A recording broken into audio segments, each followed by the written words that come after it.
Hey, everybody, welcome back to another edition of Printing's Alive with me, your host, Warren Werbitt, which you already know. And today we have another fine, established gentleman with us. We have Jamie McLennan. What's happening? Hey, Warren, how you doing? Happy to Good. be on. So I just want to start off by saying that we did not speak before. I jumped on, he jumped on. He was wearing my Just Embellish It shirt. Embellish It, I can't even speak, shirt. And I was wearing the Embellish Me shirt. And I'm like, oh my God. So I thank you for buying it. And I thank you for wearing it. Oh, yeah, I had to wear it today. I was like, I've been waiting, gotta wear it today. Love it. It was cool when you had the same shirt. I'm like, this is great. It's going to be a good show. So anybody coming on to the show, buy a shirt first and just support everybody involved in the shirt. So it's all cool. Okay, so we're going to get into it. Here's my opening monologue. Now that I'm reading, I will tell you. So basically, we've been selling print for a long time. And for years, we've always been positioned as a production, paper ink equipment turnaround thing. And, but are the companies winning? No more of that anymore. They're not selling print. They're just selling what they have. They're not selling strategy. What we need to be doing today is to sell strategy. Print is actually what is the only marketing item where people actually could touch it. Right? They get it in their head. Yep. That's the reason that all these companies use us to promote and sell their product. And I don't know why, and maybe you'll tell me, but most of our industry is still commodity based. There's a hiccup in the road. They get nervous. They drop their pants. That's true. Yeah. We come across that a lot. And first of all, the numbers in our industry are going down in terms of, what makes a good profitable printer. I think the average right now for the average printer who is beating the bush is 1% to 2%, which how do you even live? How do you invest? How do you think about going forward? It's beyond me. So we're going to talk about that, kind of what the mindset is, what the shift is, what the mindset is and what the shift has to be in order to go there, what people should do. And I think we got to go we got to go more into the vendor selling to strategic selling. Sure. I believe in that. So, yeah, I mean, the commodity selling for me, it went away a long time ago. Yeah, when I first started, I don't know how many years ago it was, too many to name, in the late 80s, early 90s, it was like I would sell whatever I could. But now, as you get more along and more established, you're looking to help customers build their brand, build their company. So we're not at a race to the bottom. We're like at a race to find out what do they need? How can I help them?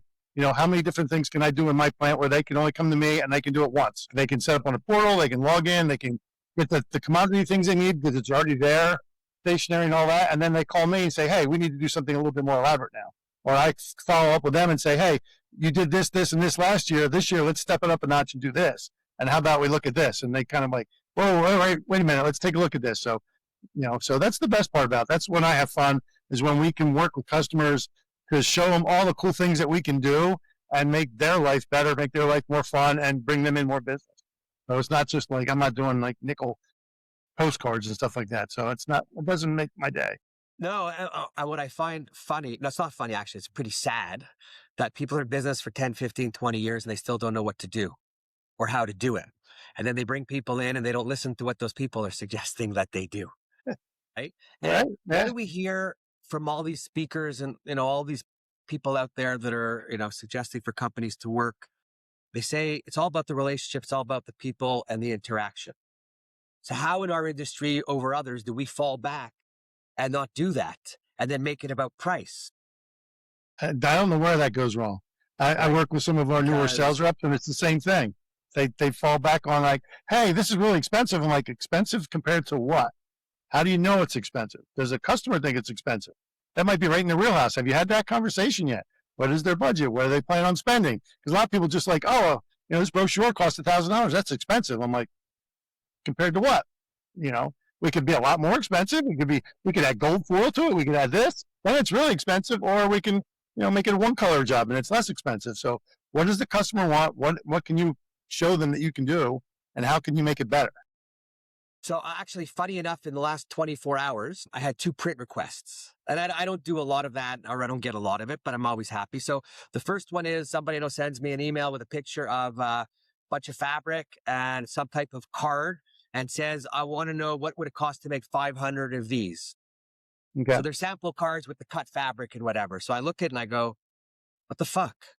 So I email him back and I go, well, first of all, will you supply artwork or do I have to do it? Second, can I have a size that I'm working with? Thirdly, how are you supplying me the fabric? I need to know because it's going to take time to roll it out, to cut it and everything. 3 more questions. Then I said, well, without doing a price, I'm going to tell you right now, for 500 of these, you're looking at $20 to $25 each with the cutting and everything. And I might be a little high, but are we already out of line for what your budget is? Because this guy wants to go back and take it to his boss to show him an idea. Well, I haven't had an answer back yet. Yeah. And I wasn't going to start the quote anywhere and waste my time. Yeah. Well, that happens a lot because I see that a lot with people. Like, they don't know a size. They don't have a budget. So you need to kind of pry that out and work it. Like, hey, there's a certain size, I just did this with a newsletter for a prep school the other day. Like, hey, we want to do a newsletter, 12 pages. This is our budget. How come we can do it? Can we do 200? I was like, no, we can do 50. That's your budget. I'm like, I'll give you a range and show you what you can do, but you don't have a lot to work with. So they ended up doing like 45 newsletters because that's what fit in their budget. Yeah.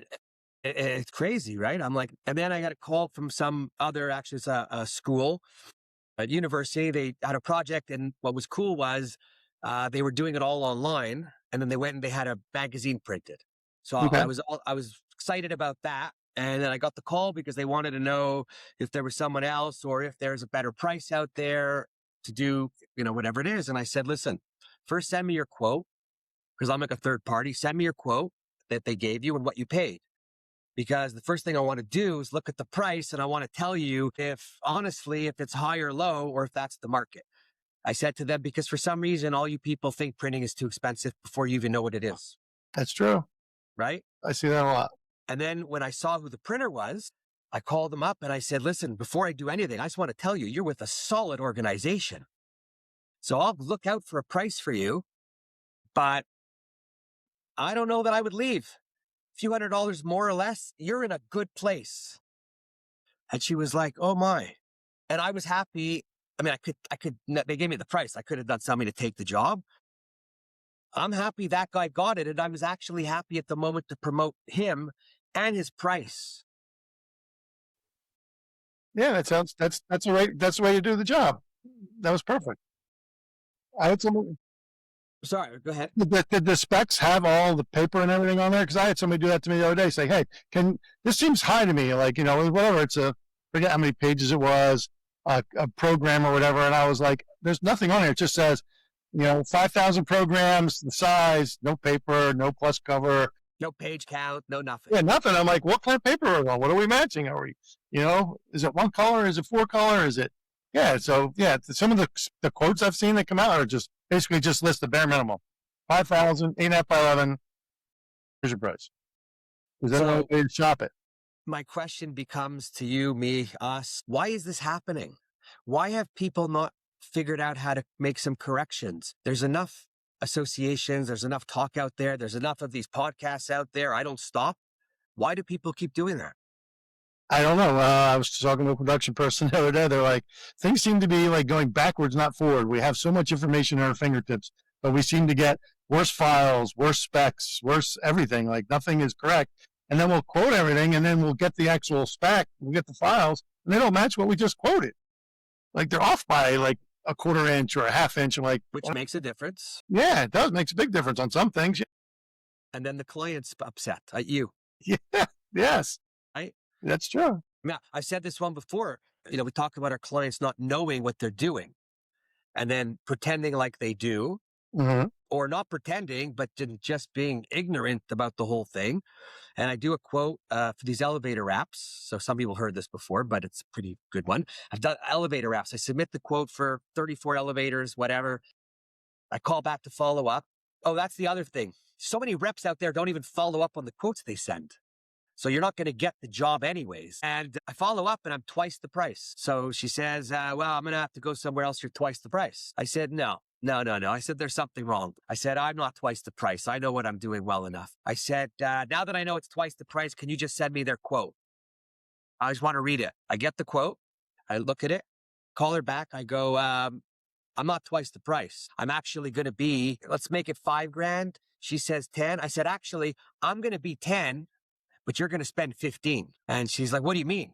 I said, well, I'm double because I got Matt Lamb on there. They're going on elevators. And when your guy goes to clean the elevators with the solvent, you're not going to ruin it. I said, the other guy's going to do it. Your cleaning people are going to ruin it. And then you're going to have to reorder it, but it ain't going to be that guy's fault. It's going to be your fault. Yeah. Just by asking to see it, because I know from experience and hearing from others, they don't know what they're reading and they just go to the price. Yes. Yes. We're on the same page. I get that every now and then. Yeah. So question to you is, how does Invoke work compared to the others? Well, I wanted to answer that. I'm like, when we talk about, these people that we're working with now, a lot of them are younger coming into the industry. I just don't think they had the guidance and the people at the company where they're working with to train them. Like they've come in with like skills from just getting out of school, not having enough of this information, and not either somebody there to kind of belong and teach them what the specs are like. So that's the hard part. And that's what I think we're different. We're at Invoke. Like I know me and the other sales rep, we've done this a long time. We like to hold hands. We like to, hey, let's look at this project. Let's go through it. Let's make sure that you're on the same page. We're on the same page. And that's what makes the job. We're here to make your life easier. And if we make your life easier, you're going to use us again. So that's how we do it. And that's how we built. That's how I've done it since I started. Because I always said I was never going to be in sales. I hate salespeople. I am never going to sell anything. My dad was in sales. I hated it. Never wanted to do it. And then when I was running a press one day, I'm like, hey, I think I'm going to try that. I could sell something. During my lunch hour, I'm going to make some phone calls. They're like, no, you're not. I'm like, yeah, why not? And slowly I got customers, and it took a while. And, but you learn, and they would come on press checks. I'm like, I'm the pressman and the salesperson. So I'm doing running the press and doing that, and you get so much credibility doing that. Oh my God, it's so funny you say that, because I had a fellow working with me when we hired him, young guy. He was on a 2-color, worked his way up. He was on the front of a 6-color, 40-inch. He was a basically good guy, funny guy. He was king of the shop. One day he came and he said, I think I want to do sales. I said, wow, you're going to take a rollback. I think he made, maybe that year, maybe he made 80, 85, 90 with overtime. I said, you're going to be rolling back to 40 to start. And he's like, I'm okay. Turned into a $2 million salesman. Wow, that's awesome. Yeah. You got the guy, good sense of humor, good personality. And now I got the guy with knowledge on the road. Who's arguing with him at a client when he says your color's going to be a problem? People that have been in the shop make the best sales reps. And it's funny how a lot of people don't want to take that next step. I'm like, you'd be great. Just take the next step. That would be awesome. And then that opens up a space for somebody in your shop to grow and move up. And, Hey, your best CSRs are your best next step for salespeople. Yeah. Why? They're dealing with the customers, handling all the garbage to begin with. Because a lot of times you don't want the rep involved once it's in the company and the CSR has it, but they make the best next step. It's true. Yeah. Right? We got a couple of good CSRs. They're great. So you need people like that. Well, brand identity. So I'm going to keep referring to Invoke, because before Invoke, you were DMR. DMR, yeah. Before Invoke, we were DMR. We were DMR for 30 some years. DMR actually was two great guys that started the company. They ran it for years. They were mostly screen printers. They got into flatbed at the very beginning, doing digital flatbed. And they grew the company. And it's funny because they sold the company to a bigger company, and he kind of retired and stepped back. And then within a year, that company ran the company in the ground. He came back and bought it back. Wow. Because he loved the employees that much and didn't want to lose what they had, and bought the company back. It was a little bit smaller. That's where the name DMR came from. And he called it DMR after dead men running. He's like, we're just going to start over again. We're going to make this thing work again. So, and then we came along in 2018 and bought them. And it was great. So, really cool company. Lots of neat stuff done over on this side. Invoke now. Invoke Conshohocken, we're called, because we're in just outside Philadelphia. So all still screen printing, but lots of cool new flatbed equipment and stuff like that. Yeah. So my question about branding, because when I went to the website and I go look after the changeover, I'm like, whoa, that's cool. Yeah. It takes a long time. It's still a work in progress. We had so many ideas for the website and doing this, and you're just like, we got to get it up. And you get it up, and you're like, we want to tweak this, we want to tweak that, but you can't spend all your time doing that. Our designer person's like, I can spend so much time doing it. I got to do it real work. We got to do work that we're getting paid for. So, but that's the hardest part. Get it up, always get it up, and fix as you go if you need to. That's what we're doing. It's like a software implementation, right? There's always hiccups. That's right. And if you want to wait for them to be fixed, you're going nowhere. Yeah, we're at 0.3 now. We're moving along. Yeah, it's kind of crazy. It's and so what do you guys do as a forward-thinking print shop to put yourself out there? Forward thinking. We try and invest in new technology. We try and stay at the forefront of what's going on, what's out there. It's funny because I think you've had that conversation. Other people like, we talked about embellishments. We're both wearing an embellishment shirt. Like, we add 5 colors of hits of gloss, and we make things tactile, and we do stuff like that. And we use neon inks. We do other stuff like that. But customers seem to like that. They come to us. They know we have the quality. They know we can do cool things when they need it. They might not do it right away, but they work it into their repertoire eventually. They show their customers, and then their customers hooked. And we're doing like drop gloss on things and Braille on other pieces, and running magnet with Braille on it, and all kinds of cool stuff. And it's cool because this is the cool stuff. We can do lenticular type printing on acrylic, and we can do it just for your normal everyday printing. And then people are like, wow, I want to do something like that. It takes them a little while. And so we try and stay in the forefront, neat things. We kind of mixed old traditional printing with new materials and stuff like that. I don't know if you've heard of Palboard. We do a lot of cool displays with that. And you can make dimensional displays with it. Like we made polar bears, and we made cool boxes and other cool stuff. But we screen printed some magnetic ink on there. So then we printed magnet, and they can change the graphics as every month, every week if they need to. And they didn't even think about it. They're like, we need this display. I'm like, yeah, but do you want to change it weekly? You want to change it monthly?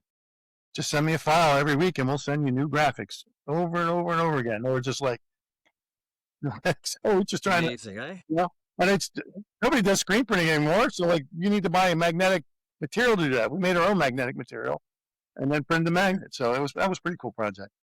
Yeah, and then you can go show it to everybody. Yeah, that's cool. And do you guys do anything in terms of marketing from your company? Yeah, we actually have a full-time marketing person in-house. So they're doing different stuff. We send out postcards every month. We do different mailings to different segments of our customers. We have 3 locations. So we're in Cranberry, New Jersey, in Conshohocken, Pennsylvania, just outside Philadelphia, and then Woodstock, Georgia.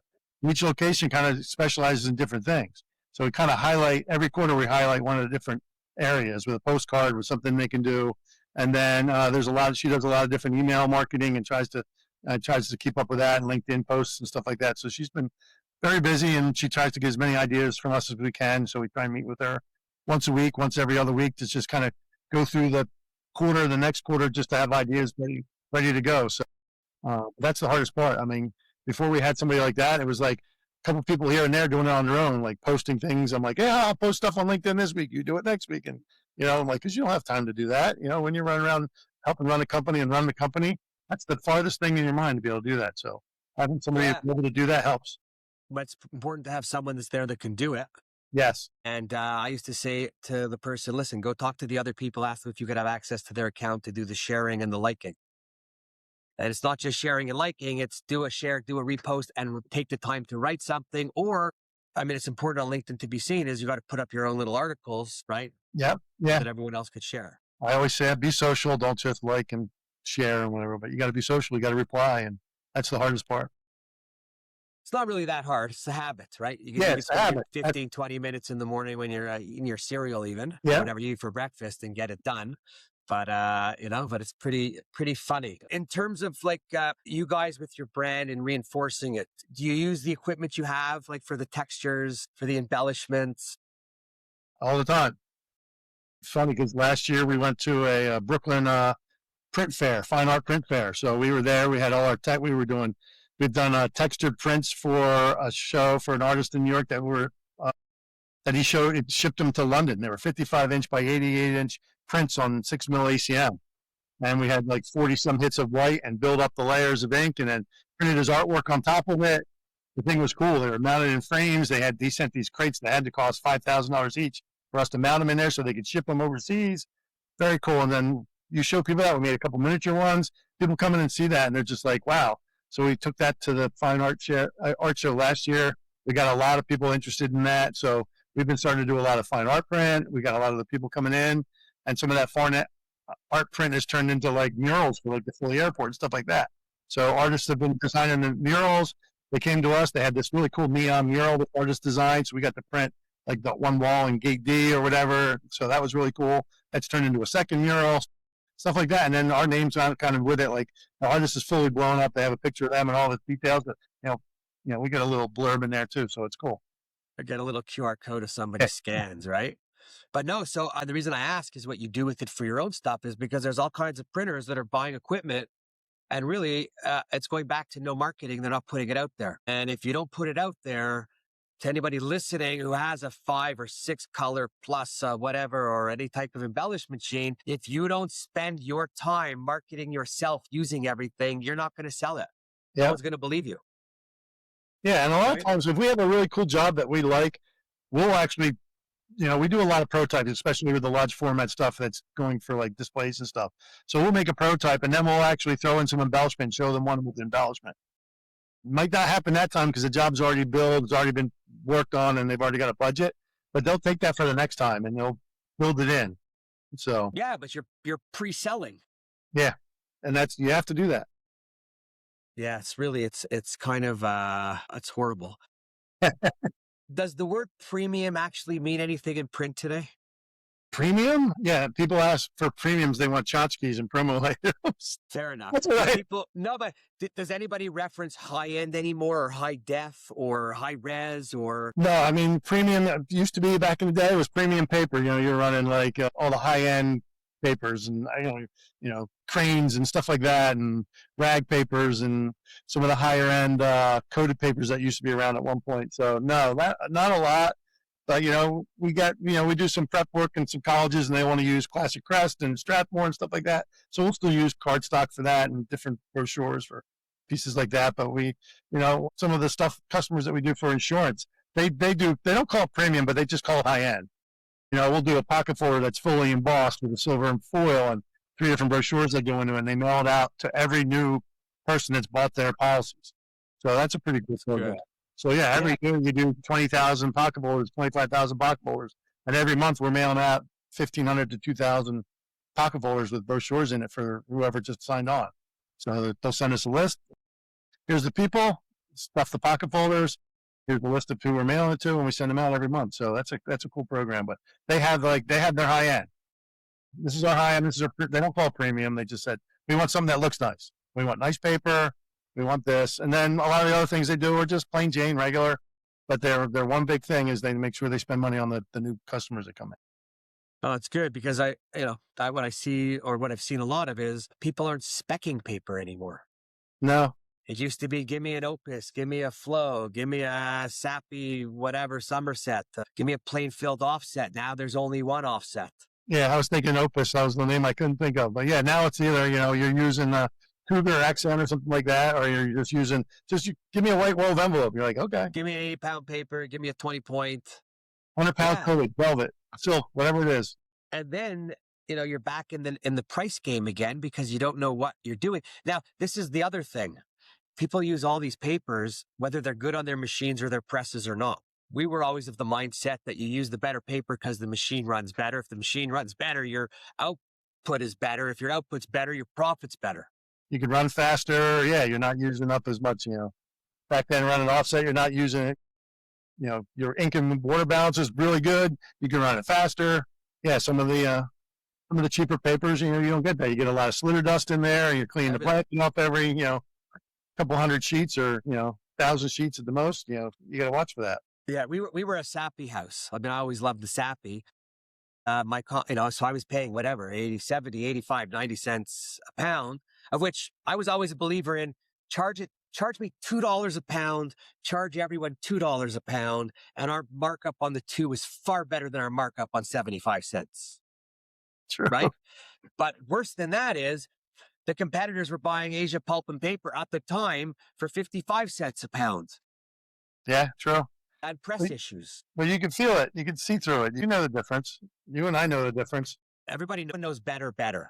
They just don't do better.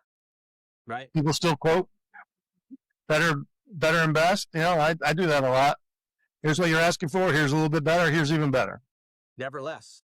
Yeah, no. Here's what you asked for. Here's better. Here's the next step up. I used to like when people would, I quote a job for 10 grand and they're like, can you do any better? Why? Yeah. But for what's your purpose? Right. And then, then they say whatever. And I say, okay, well, let's work it this way. The job's 10 grand, costs me $8,200 to make and finish. My profit's $1,800. How much of the 1,800 would you like back? That's all you make? Yeah. You want to come over and I'll show you the 5 steps, the paper and the machine and the cost, the 2 people and the folding and the whatever. I said, and you don't even want to pay the church. I love that. I mean, I had that once with a customer who's like, this project's $100,000 project. It's for J&J. It's like, anything you can do with your part of the budget? I was like, my budget's not even $4,000. There's somewhere else you can cut. My price was like $39.95 for the blue book that went in with it. I'm like, you're looking at the wrong place to save money. Oh, it's you take off 100. I said, actually, it's $200 more now. I said, how far do you want to go up? I had an owner like that. Every time he requoted it, they wanted a better price. You make it higher. No, that's all you could do. I say to them, you know what? I'm going to call my friend who buys from you and I'm going to tell him he can get a better price. All he has to do is ask. I said, he's buying 100 grand, not 5. Oh, why are you like that? Because I have no choice to be like that. Yeah. It's kind of like that. It's crazy. It's crazy. What do you think? We have order takers and we have strategic people within our industry. Is there a way to convert more people into strategic thinking? That's a good question. We always look at it as we have customers that just want to log onto the portal, order things, be quick, be gone, good, get out of here. I'm done with it. Then we have the people that want to kick the tires, talk about things. Maybe there's a way to do things, but I don't know if there's a way to make somebody a strategic thinker and try and do that. I don't know. Never really thought about that much. There's the customers that have you love because that's the way they are and they want to create something and build something together. And then you have the other ones like, here's my specs. Here's the 3 things I need. They quote it and that's what they're going to do. And they never change. Even if you try and show them things to make it change. Oh, this is the way we're going to do it. So I think about the Staples stores and the amount of print that they sell.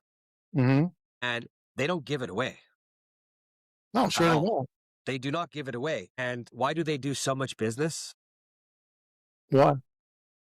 I think because the people buying don't really know, and they get the catalog that says we buy print, so the person at the desk at the office just picks it up and opens it.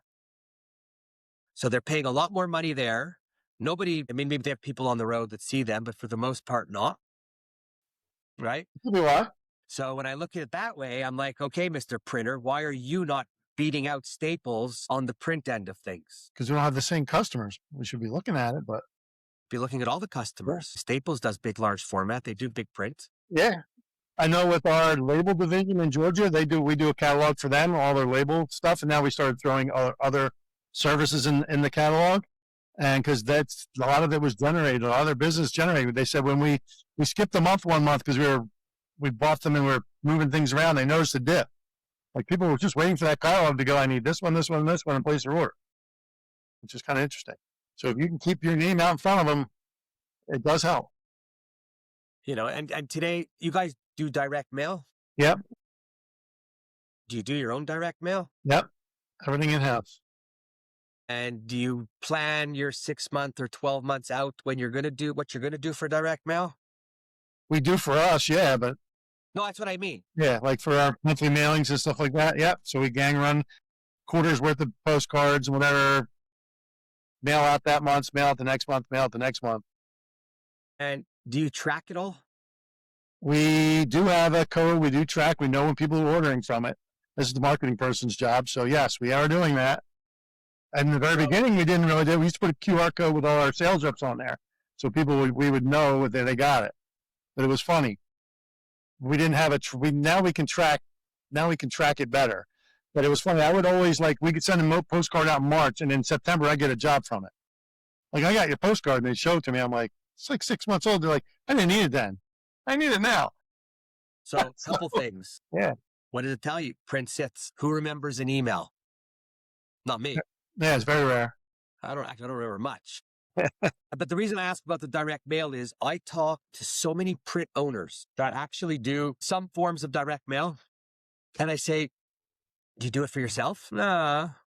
I go, why? Why? Right? I said, if you don't know what to do, and I tell this to everyone, it's free. Go find a list, make a list, hire a student or two, and have them call 1,000 businesses within 3-4 miles of your building, of your office, and come up with a plan, get the right names of the people, get the address, so you spend a few $1,000s on a person sitting there and doing it because you don't want to buy lists. They're all bullshit. And once you start doing your own mailing and tracking it, you're building your own case study to talk about to your customers about the benefits of how it works.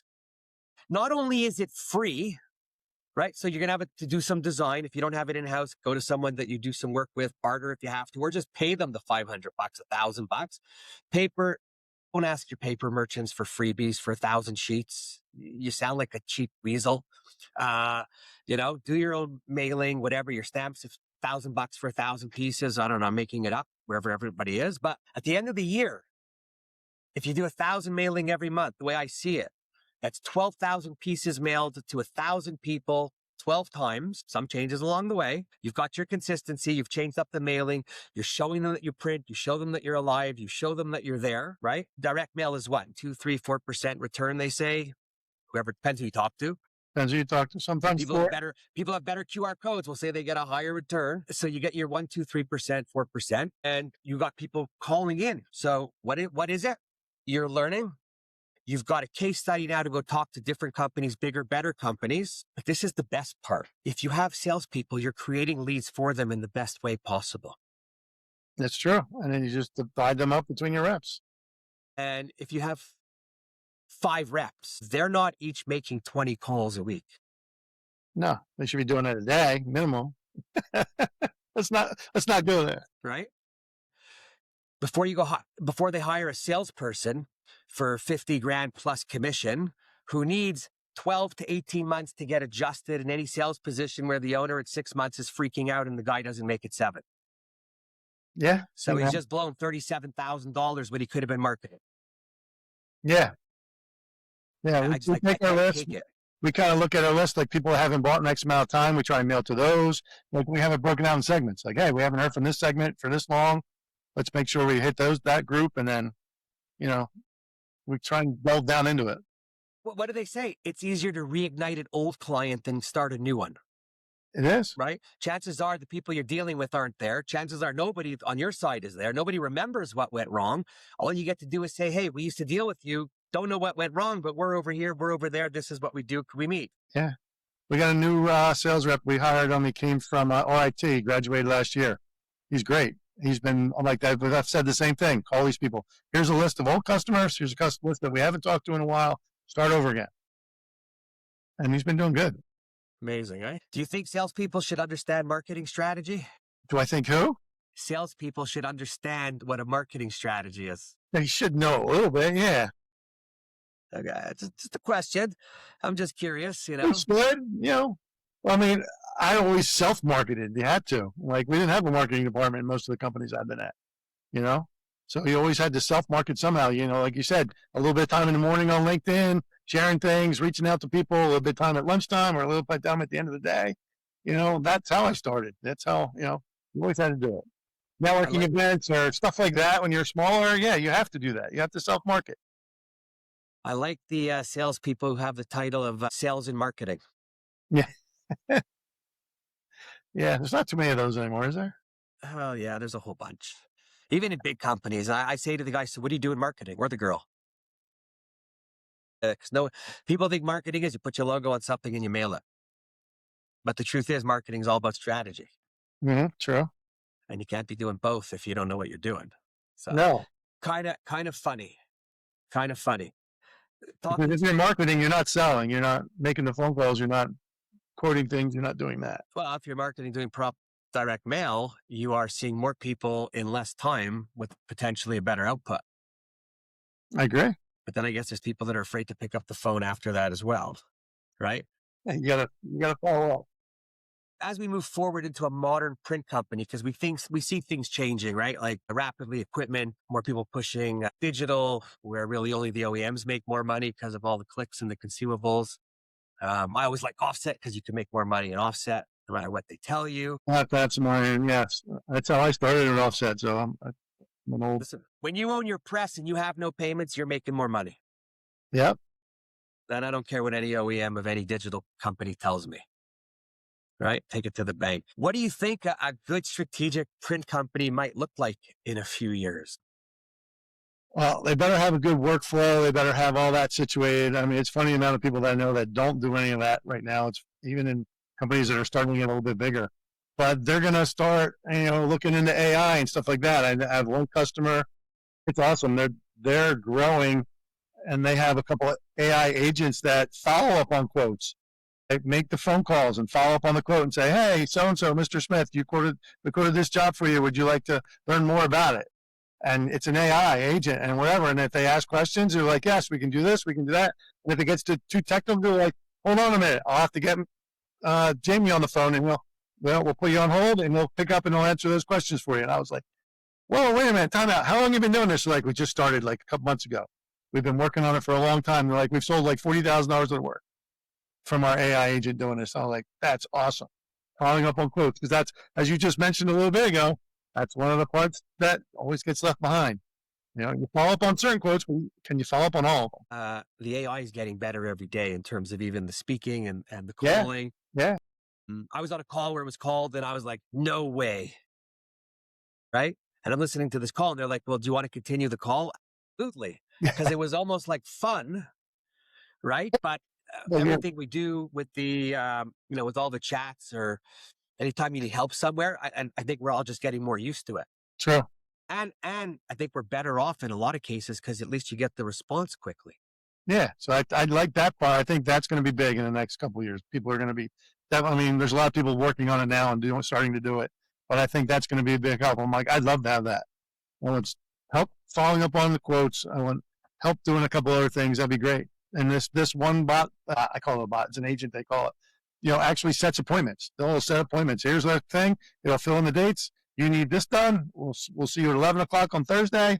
If it's an extended appointment, we'll get back to you. If you're going to need a half a day, or like, this is a big plumbing company, so it was pretty cool to see that. Yeah, no, AI question. Do all the people in your office have access to AI? Yeah, they do. Like you guys pay for it and it's like secure type thing? No, we're working on that. Everybody's using like stuff for the I know marketing's using a few things, but No, but hear me out. When you don't pay for it, you yeah. are feeding the beast. So if one of your reps is putting in a quote and asking it to write okay, no, I know of a guy put his financials up on light version. Now, no one knows, but if someone should ever put the name in, there's a chance that it comes up. Oh yeah. Yeah, no, not doing that. No, that's what we've had a couple conversations with a couple people. This is what we want to build. We want a closed system. We want to do this, and we're still bringing that along.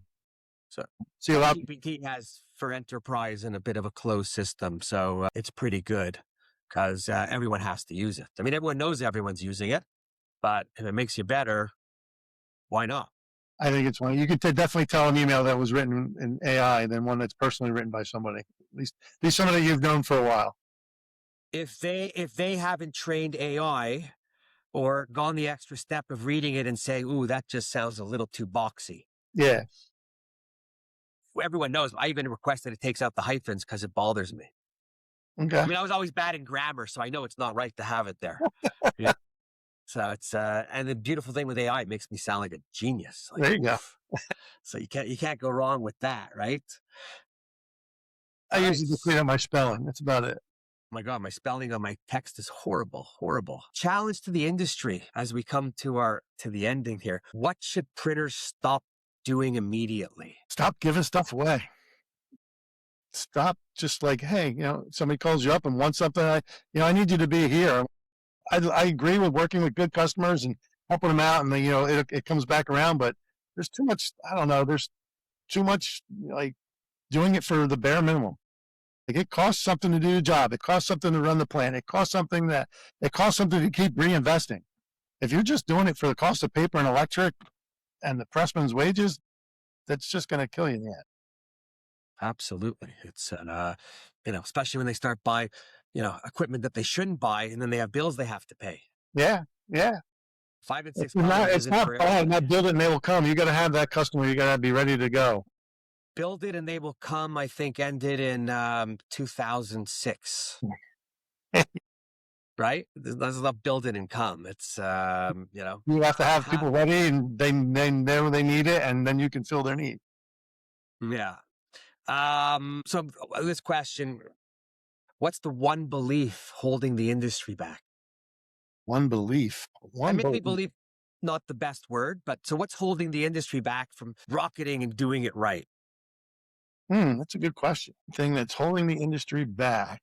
I don't know. I think it's interesting because I think we've acquired a lot of businesses in the last couple of years. And the one thing I see holding the industry back are people don't want to invest in good technology and newer things. Like companies go stagnant when they're not growing and they're not, they have the customers, they know they can do it. They just hold on too long. And then all of a sudden they're out. It's like they missed a whole wave of, they're still running a press from 1999. Sounds like the old white man. Yeah. You need to have a diverse range of people and ideas. So I think holding us back, part of it is the people in the industry that have been at it a long time, who I won't say should be stepping down to make a seat available. I would say more need to better interact with young people coming in, and we have to encourage interaction and share the knowledge. And I think now, let's just look at an offset press.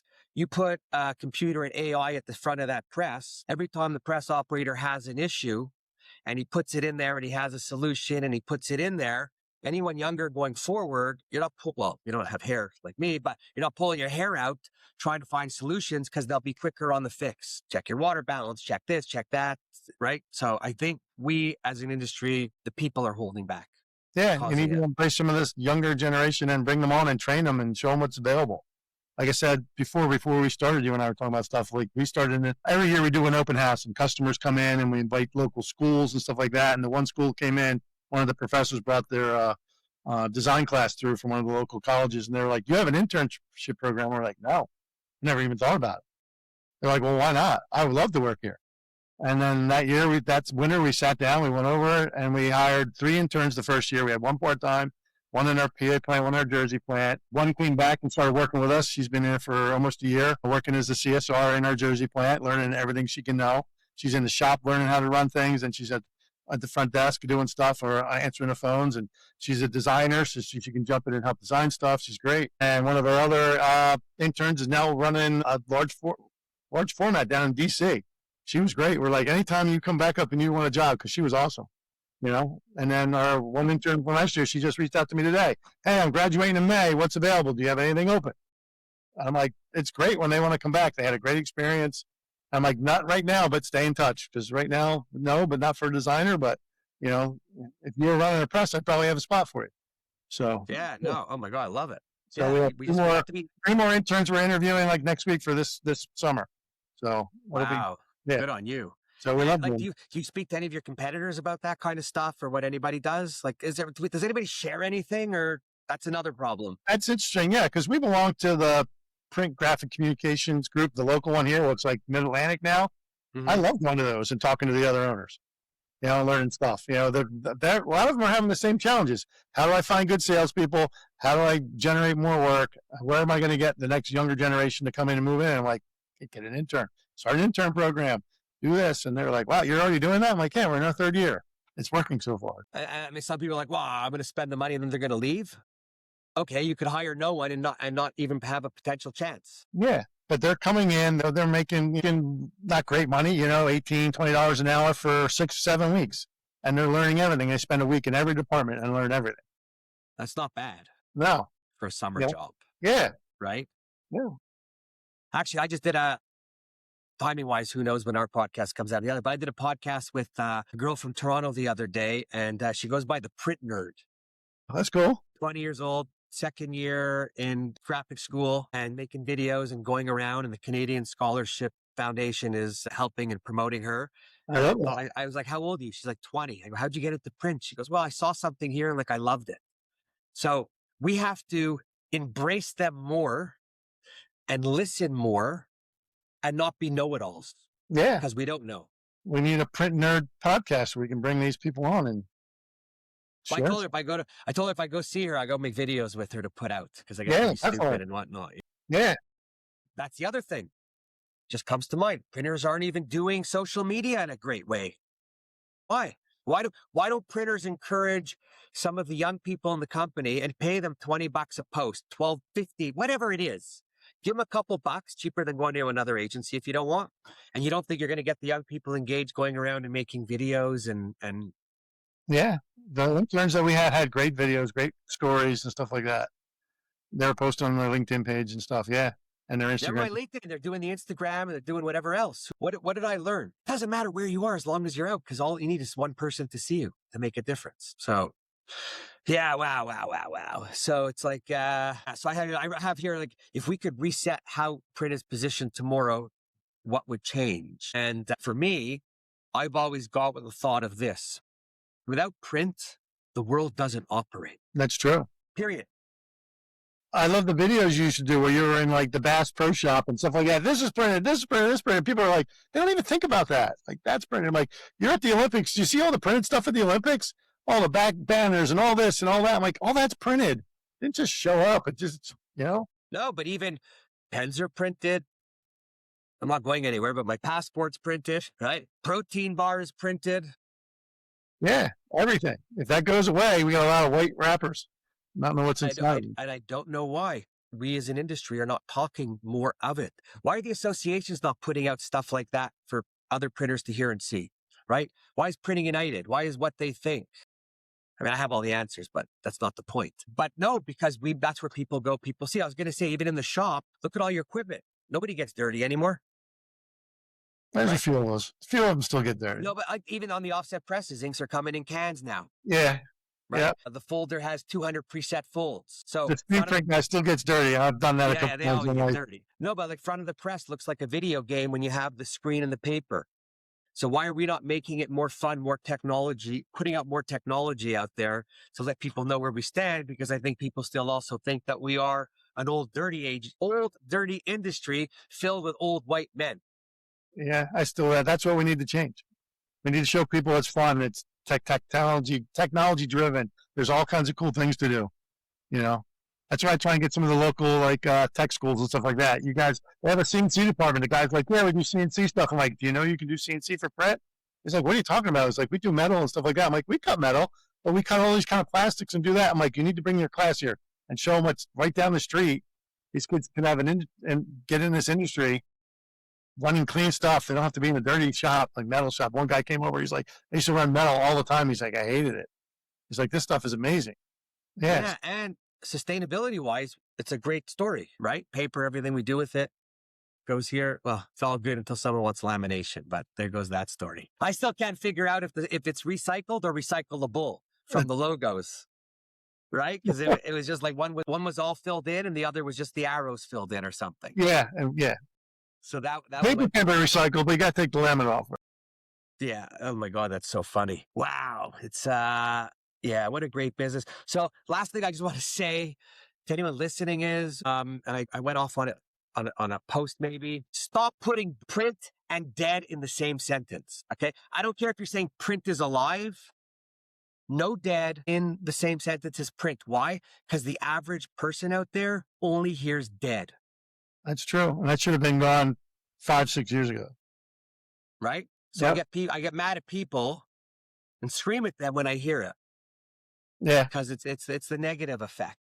And do you think people just do that now? They get people to read their stuff or just to comment? People know print's not dead, but it's like, I think people just use it just to get people pissed off.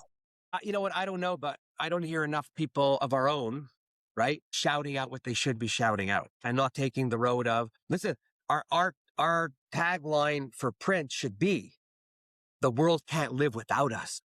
I like that. Yeah. End of story. There's a bridge down here. The city of Trenton in New Jersey used to be huge porcelain and stuff like that. And the bridge there had a big sign on the side that said, Trenton makes, the world takes. So we need something like that for print. Listen, where we are, sometimes you have the Dairy Association doing commercials to promote milk. Do people really need to be reminded about milk? Guess so. I don't know. I don't drink it because I won't drink another animal's milk, but that's besides the point. So I went almond milk. It's better with my Cheerios, There you like go. Captain Crunch. Wow. Anyway, I think we can go on and on and on and on and on. A lot of what we're saying is repetitive. But I think we need to do this and bring a younger person with us and have a 4-person podcast. And that way we'll get people interested. I want to hear it on.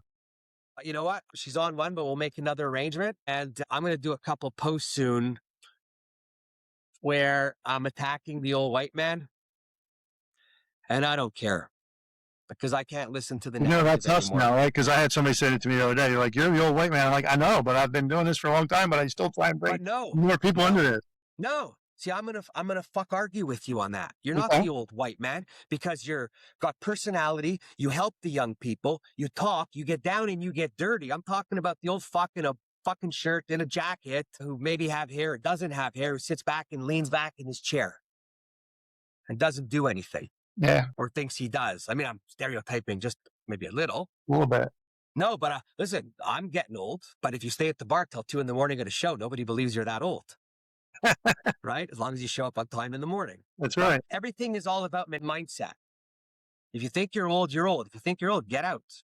Yeah, true. I'm done with all the negative. I want people to leave now. It used to be, we're over capacity. We're going to go through a little recession. We're going to lose some printers. We never lost enough. So we got to take out get rid of the people that don't do justice and that talk bad. If we could. Wow. Anyway, always a good conversation. We can go on and on and on and on, but I'm sure we all. Thanks for having me on. Pleasure's mine. Any last minute thoughts for the millions of viewers that I have, listeners? No, like as Warren said, don't say print's dead, print's alive, and do what you can to make this industry better. Introduce it to people new and remind people that what around them is printed, because a lot of people just take it for granted. People that aren't in their industry or don't know anything better, they just like, my friends in the mechanic is like, you just push a button and paper comes out the other end. I'm like, you just pull a drain plug and oil pours out and you pour it back in the top. And he got mad at me. Push the button and my car starts. That's it. Yeah, no, absolutely, absolutely. Well, anyways, this was good conversation.